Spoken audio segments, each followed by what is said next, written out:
Coucou YouTube, je suis ravie de vous retrouver aujourd'hui pour vous présenter mon kit de sortie, zéro déchet.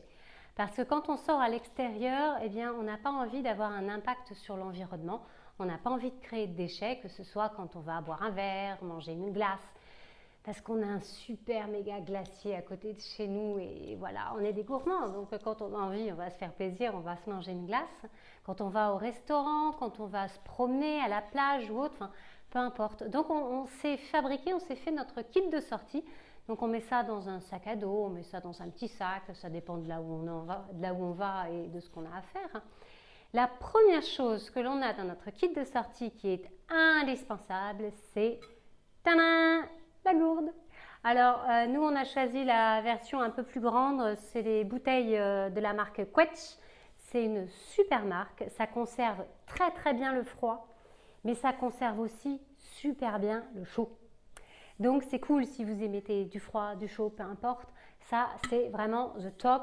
Plus de bouteilles en plastique, vous remplissez avant de partir, vous trouvez toujours un endroit pour remplir la gourde et vous avez toujours votre eau, l'eau pour vos enfants, sur vous, avec vous. Donc ça c'est the number one à avoir, c'est un bon investissement qui permet d'éliminer beaucoup de déchets plastiques des bouteilles. L'investissement numéro 2 que nous on a fait pour notre famille, c'est peut-être pas forcément obligatoire, ça dépend de votre mode de fonctionnement peut-être. Ce sont les verres, c'est pareil, ce sont des verres en inox, toujours de la marque Quetch. Pourquoi j'ai choisi cela? Pourquoi cette matière? Déjà parce que c'est hyper résistant, ça va durer dans le temps. Et c'est ce qu'on recherche, d'avoir de bons produits qui durent le plus longtemps possible en ayant un minimum d'impact sur l'environnement. Du coup, c'est très pratique quand on boit du froid, ouais. Et c'est aussi très pratique parce que celle-là, on peut avoir du thé ou du café ou une tisane à l'intérieur. Ça garde le chaud et c'est surtout qu'on ne se brûle pas les mains. Donc c'est assez pratique. On l'utilise en voyage, on l'utilise dans l'avion. L'avion, waouh, le nombre de verres plastiques dans les avions, c'est une horreur. Donc on essaye de limiter au maximum, on utilise ça dans les avions quand ils veulent nous donner à boire, nous on donne notre verre et à chaque fois, puis après on le rince, voilà.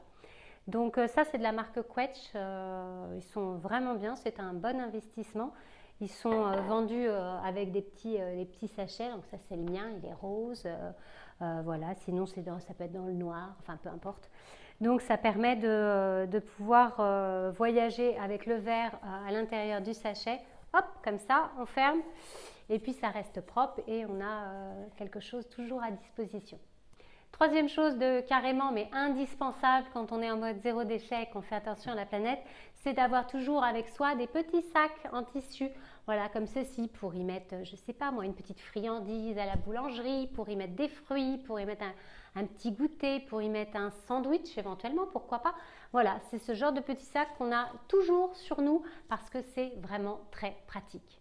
Autre chose, au départ, je pensais pouvoir m'en passer et je me suis rendu compte qu'en voyageant, qu'en bougeant, en fait, on n'y arrivait pas. Ce sont les pailles. Moi, je ne suis pas une consommatrice de paille, je n'en utilise pas à la maison. Par contre, à l'extérieur, quand on va dans les bars, quand on va dans les restaurants, à chaque fois, quand on ne fait pas attention en plus, ils nous mettent des touilleurs en plastique, ils mettent des pailles, enfin bon, en fonction de ce qu'on a, si on prend un cocktail de fruits. Et c'est vrai que des fois, on a besoin de touiller. Alors on n'a pas forcément de couvert, du coup on a investi, là aussi c'est un investissement, dans des pailles en inox. Voilà, donc on a chacun nos pailles, c'est vendu avec un petit goupillon pour aller nettoyer la paille.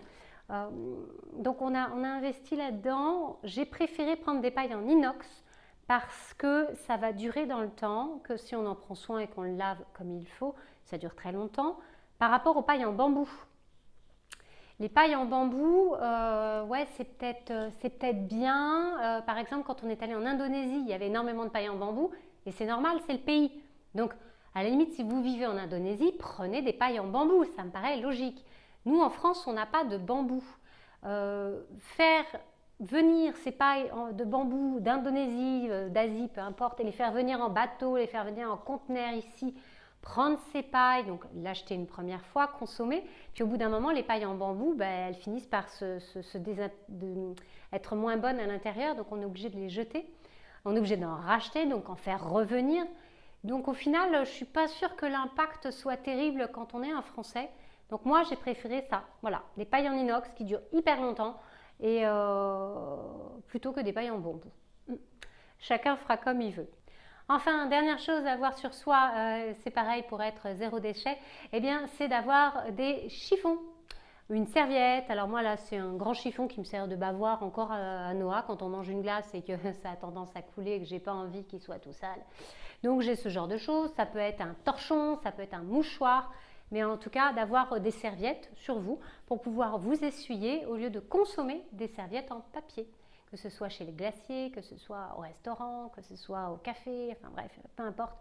Quand vous allez chercher un sandwich à la boulangerie, voilà. Donc ça, c'est notre nécessaire de survie quand on sort de la maison et qu'on veut respecter la planète, se respecter soi-même.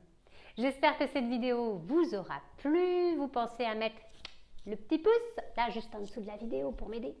Et puis à vous abonner à la chaîne YouTube, à aller voir sur mon Facebook, sur Instagram si vous en avez envie. Allez voir sur mon blog où il y a les articles écrits pour ceux qui préfèrent. Je vous dis à très bientôt pour une nouvelle vidéo.